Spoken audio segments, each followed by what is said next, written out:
গল্পের শুরু এক ধূর্ত কাকের ছুরির মধ্য দিয়ে।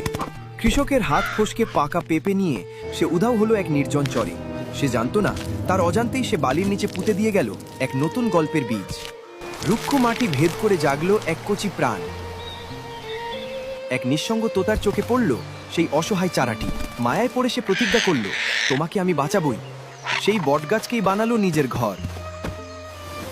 শুরু হলো বিন্দু বিন্দু জলে এক অসম লড়াই, এক মমতার চাষ। তার অক্লান্ত শ্রমে সেই ছোট্ট চারা আজ বিশাল ফলবতী বৃক্ষ।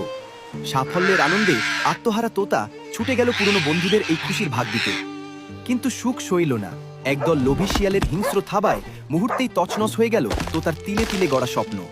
ফিরে এসে সে দেখল শুধুই ধ্বংসস্তূপ। কান্নায় ভেঙে পড়ল আমাদের হিরো। বন্ধুরা তাকে ঘিরে রইল সান্ত্বনায়। কিন্তু বীরেরা কি হার মানে? চোখের জল মুছে সে ঘুরে দাঁড়ালো। ধ্বংসস্তূপ থেকেই কুড়িয়ে নিল নতুন শুরুর বীজ। এবার আর একা নয়, বন্ধুদের কাঁধে কাঁধ মিলিয়ে শুরু হলো ধূসর চরকে বদলে দেওয়ার এক মহাকাব্যিক সংগ্রাম। অবশেষে সম্মিলিত প্রচেষ্টার কাছে হার মানল প্রকৃতি। মৃত বালুচর আজ জেগে উঠেছে হাজারো পেঁপে গাছের এক সবুজ সাম্রাজ্য হয়ে। আজ তারা গর্বিত, এ এক বন্ধুত্বের বিজয়, হার না মানা স্বপ্নের উদযাপন। বাধা আসবেই, কিন্তু একতার পরিশ্রমে সব জয় করা সম্ভব। গল্পটি ভালো লাগলে লাইক ও ফলো করতে ভুলবেন না।